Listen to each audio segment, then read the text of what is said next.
Hello, I'm John Grom, and welcome to the 67th Right and Left Discussion Forum. We hold our discussion panels twice monthly to provide an example of how civil discourse can produce clarity when searching for truth and reason. Today, our panel will discuss the Every Student Succeed Acts of 2015. More specifically, we will examine the federal government's attempt to improve the quality of public education and classroom instruction. Today's panel, beginning on my left, is Bryan Laubaugh, president of R&B Financial Services. On his left is Dr. Ronald Chamberlin, retired senior research chemist. And on his left is Tom Finley, co-owner of the Great Lakes Resource Center. And on his left is Patty Haskins, retired math teacher and current member of the Wadsworth City Council. Bryan, some people see the bipartisan Every Student Succeeds Act of 2015, where the federal government is essentially abandoning the federal mandates from the No Child Left Behind Act of 2001 and returning to the states the responsibility to establish and enforce standards for the quality of education. Do you agree with those who think that this is a recognition that the quality of public school education is beyond the federal government's capabilities? Short answer, yes. I just don't believe that the federal government should be in certain areas of individuals' lives, especially education. It's been shown now. We've gone through some very painful experiences, and it's about time some individuals with a little more sense got involved and have given the responsibility back to the states. I'd go one step further. I would say local individuals, local governments, school boards probably know best how to manage their schools. There are instances where situations occur where the state has come in and for financial reasons have basically taken over schools and run them because of poor management. Like Cleveland. Like Cleveland, poor leadership all the way around. So I think it's a big step, a good step in the right direction. I don't believe the government. I'm not a big proponent of the Department of Education. I think that's a bloated bureaucracy that we really don't need. We don't need that on top of everything else. And those dollars that have been used in those areas can be used in the classroom. And so I agree 100%. I really don't agree with Common Core. I know I've had some discussions with individuals about that. I know there has to be a way to I guess, quantify and determine the amount of education and what is success and what isn't. But it's a very complex issue, and we're dealing with individuals. One thing that I think will help is that we need to continue in the direction of introducing competition in the education process. How would that work?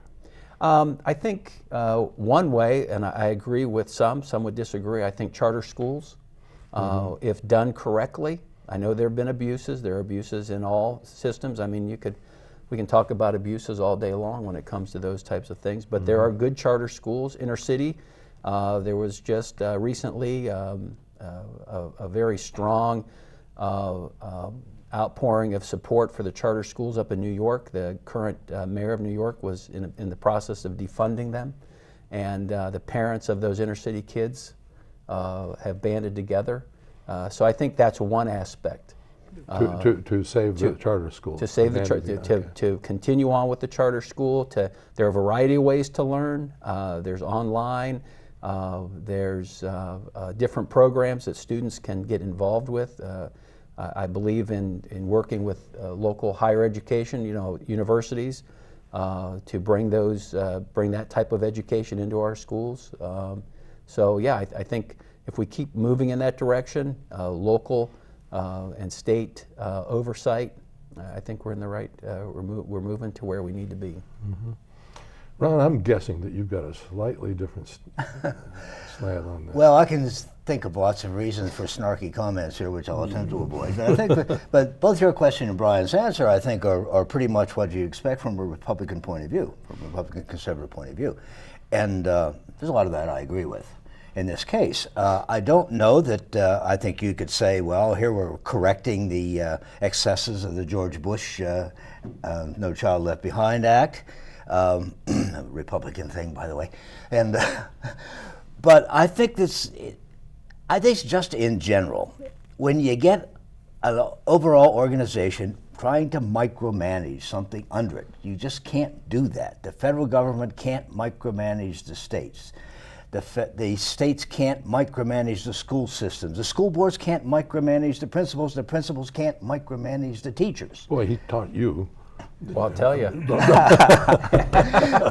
No, I think the teachers, the school boards, local school boards, and the teachers are the best judges of what makes a student proceed, how to encourage the good ones and motivate the bad ones, the poor ones, the slower ones. And should there be standards? Yes, there have to be standards. There have to be some kind of standards based on what it really takes to make people succeed, to have people succeed, whether it's in jobs in the workforce and so on. But I think that this is an example, really, of letting, if you will, the marketplace to play out and determine what works and what doesn't.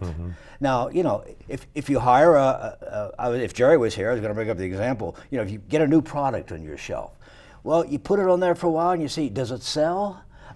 Can you promote it a little bit better, a little bit here and there? If it doesn't do it, you take it off. Now, I think the legislature needs to do this. Department of Education, however bloated it may be, I'm sure that the Congress didn't write this act. It was established by guidelines put down by the Department of Education into their.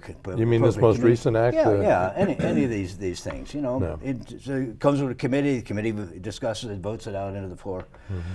You know, if they'd done that with something like, say, just take a random sort of example, the Affordable Care Act, instead of trying 50 times to repeal it, see if it works. Fix what doesn't, improve what does.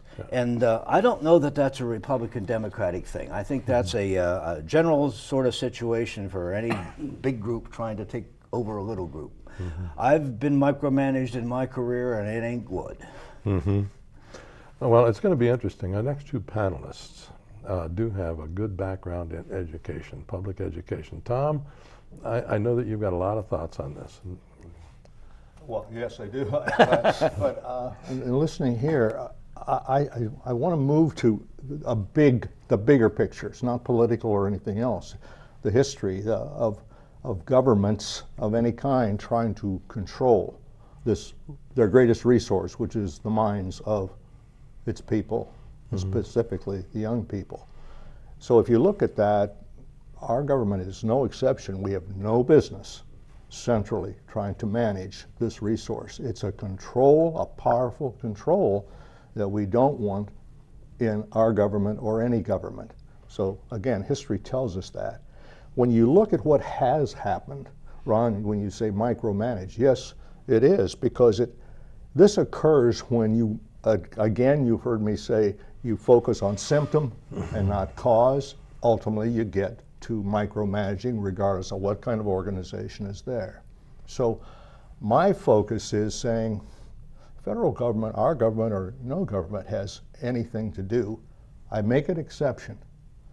Our government does very well at collecting taxes. It can efficiently collect local, state taxes and refund them and get much more of that dollar than can. That could be a whole other conversation. It is, but then you get into funding of education, and we know that one of the obstacles of it is the antiquated property tax. And no one is even talking about addressing it as one of the things negatively influencing us. Thank you. Patty, I'm dying to hear what you have to say. I have really mixed feelings on this.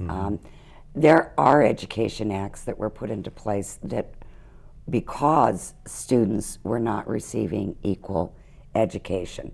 The Elementary and Secondary Education Act of 1965 was put in as part of the Civil Rights Bill because students of various ethnic minorities were not receiving the same standard of education that other students were. And as a protection for them, laws were put into place by the government because they had to, in order to make sure that all students had an equal right to a quality education, which they should. That's the essence of public schools. There have been laws that have been passed to make sure that the disabled are treated fairly and equally and have the opportunity to obtain the type of education that they desire. So without certain government interventions, some of these things would not take place. You know, I looked over the No Child Left Behind bill first, and you know, interestingly enough, that was presented with a bipartisan between John Boehner and Ted Kennedy. And I believe it was signed in a school district in Cincinnati, in one of Boehner's districts. So it wasn't, you know, it really wasn't a political issue, although many people felt that it had. I liked the idea that they were holding schools accountable. I did not agree with everything that they were doing. The one thing that it lacked, though, I felt, and it was the establishment of standards. And I think it's very important that you have standards within schools. And if each district assigns their own standards, that's where you start to see the inequity in education. When states, you know, even do it, there is a huge difference between the standards between one state and another. They've tried to address that, but then you have to look at, you know, all sorts of things. Why is this school performing worse than this particular school? You know, it may not be the teaching, it may not be the standards, it may just simply be the pool of students that you have. You know, I think it holds true that when you test students that come from an area where the parents are well educated, where they're involved with their children, those students tend to perform better on standardized tests than students that come from other districts. So they started looking at that. The testing that was involved, all the standardized testing. Very honestly, there were so many ways around that, but the kids were being tested to death. And teachers were teaching to the test. And it was taking up valuable time in order to do that. There were also a lot of subjective ways to evaluate the students. And I think that the new act actually gets away from some of those subjective measures. It still keeps the it still keeps the test there for measuring. The problem is it doesn't say what you do with it.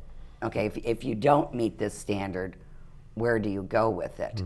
I don't know. I have another concern. You know, you mentioned charter schools. I don't feel that charter schools are the answer to the education problem whatsoever. Not even an answer?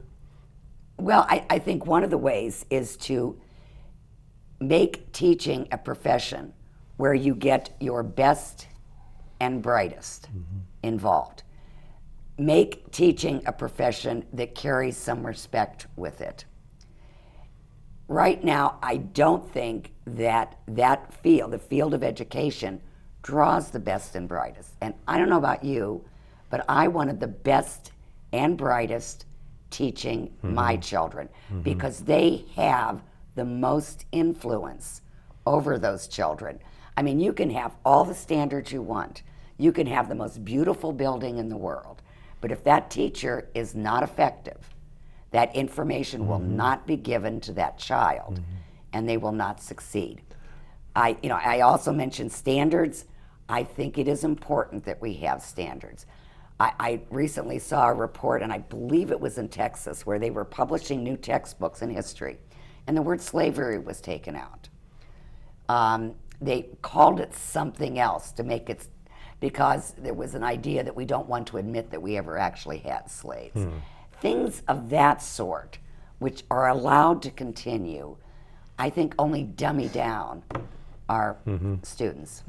When you talk about thinking that we should be attracting the very best to into the teaching profession. How do you feel about all the resistance that gets faced whenever the idea of paying for performance is brought up among teachers? Merit pay. Merit pay. Well, paying for performance, though, it doesn't necessarily evaluate the teacher. It evaluates the quality of the student that you have. Well, that's one way of doing it, yeah. Yeah, and that's one of the ways they do it. They test the students, and if your students don't improve a certain amount, then you don't get your merit pay.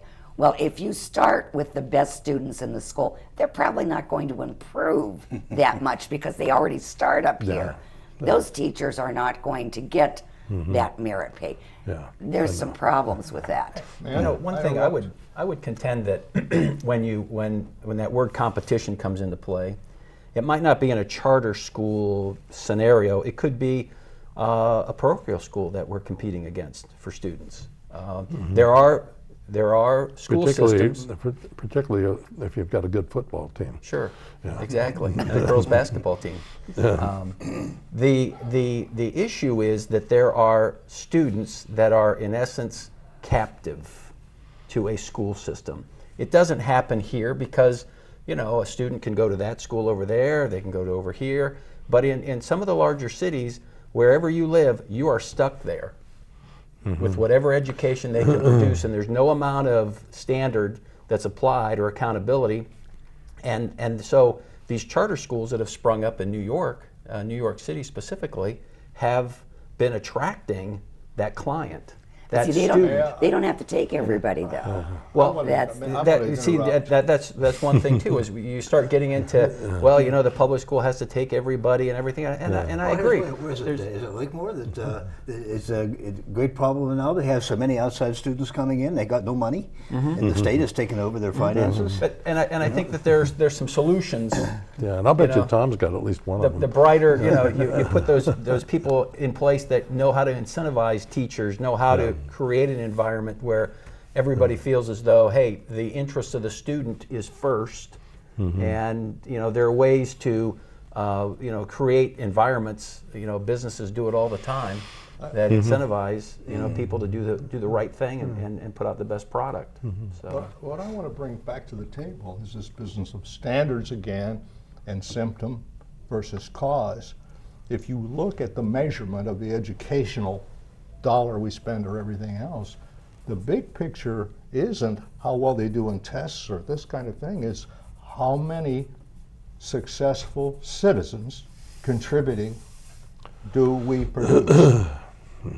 When you do that, you start looking at all the current practices, not the least of which is the old law of compulsory education, and how much. There is a statistic that we don't hear very often. If you ask the question, what is the most disruptive thing in terms of a success of a child in school? Do you know the number one factor? no idea. Other kids. Peer.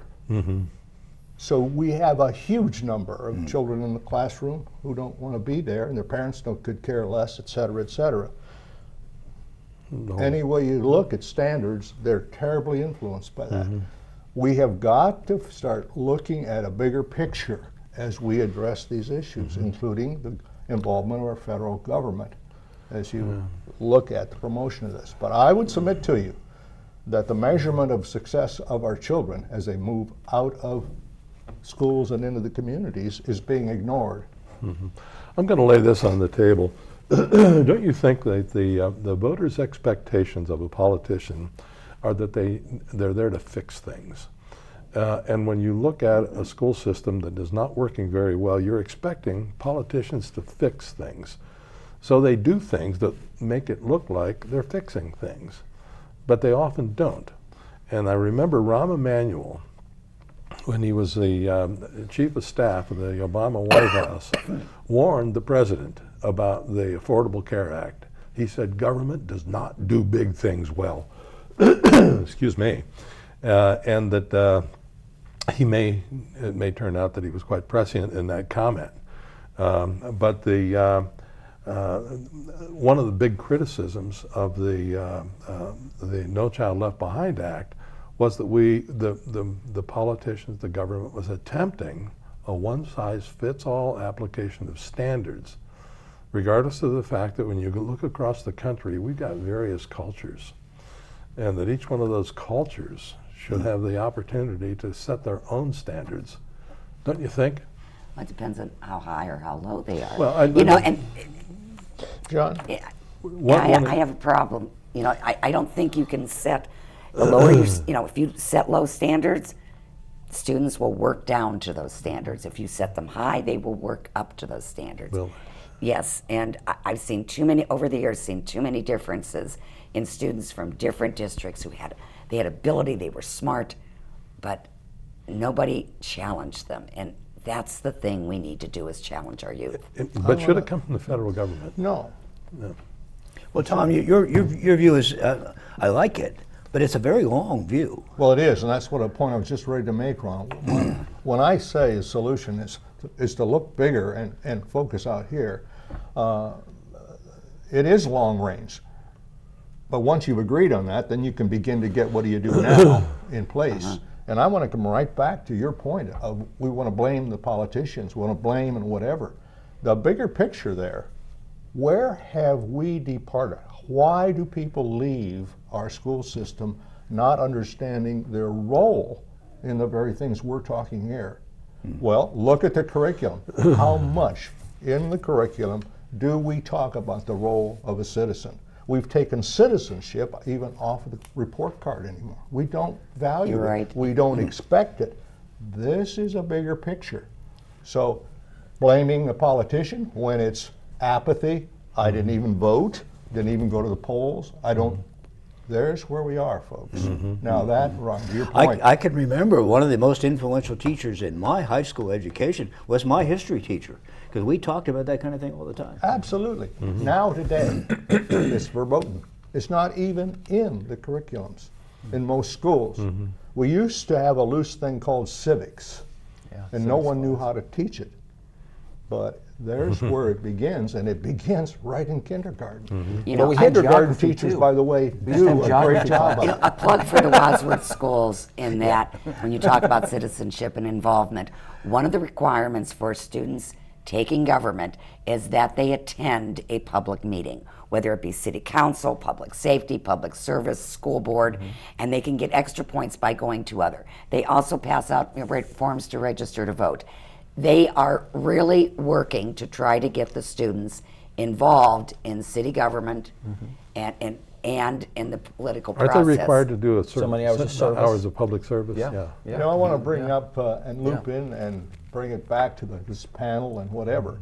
One of the basic things that begins in schools, for instance, about this very thing we're talking about, is civility. How do you talk in groups? Because that's the basis of how this country gets things done. Right. Remember, we began with the town meetings. So an expectation is people know how to be civil when we are governing. So it gets back to very simple things, but to your point, Ron, they're long range. So where do you begin? In a lot of different places, but one of them clearly to me is the curriculum of schools. How did it get where it is? Patty, you were talking about the equality of educational opportunities, and that and it varies quite a bit from one Absolutely. community to another. But when you look at the underperforming schools in the inner city, is it the lack of money, lack of standards, or is it something else that creates the low level of classroom education? I think it's a whole myriad of different things.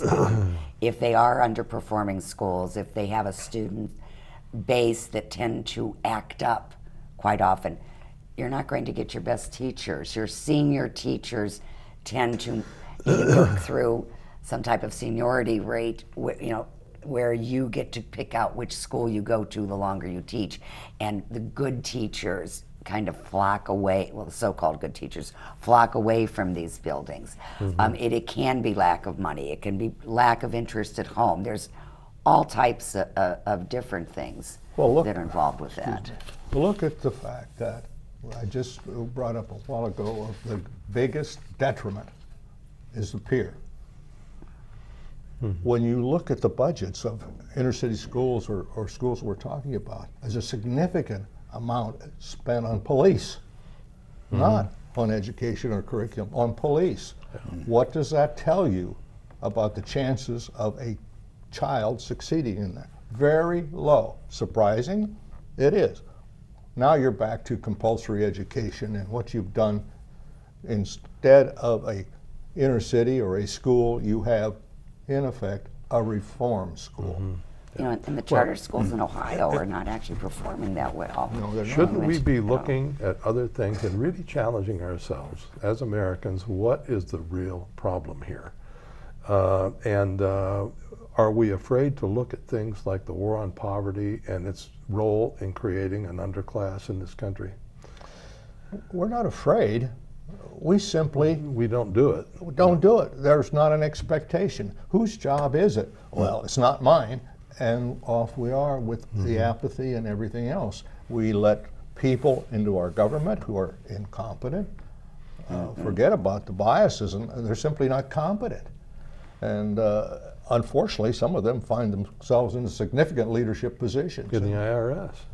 Wherever you just look around, and we have this difficulty. Unfortunately, it's not limited to our government, and it's limited to the fact that leadership. Well, which one is of the an things I was expression of- hoping we would touch on, this has gotten so interesting that I've got 2 pages of notes that I haven't even looked at yet. There's one thing that I did want to point out, that whenever there is a set of standards and there's money involved in all that, there is going to be mischief. Right now we are bragging in this country about our increase in graduation rate from 74 to 81% in over. But it has been so the system has been so gamed. Absolutely. Around all of that, there was We all one. I know was that. telling Ron earlier. There was one school that had 1,000 freshmen enter, and 4 years later, 360 of them graduated, and there was no record of a single dropout. You know, it's the old business of statistics don't lie. Yeah. But Yeah. Well, thank you very much. I do have a short quote from Aristotle to end this. It is the mark of an educated mind to entertain a thought without accepting it. Thank you, Aristotle. You probably heard that from Plato.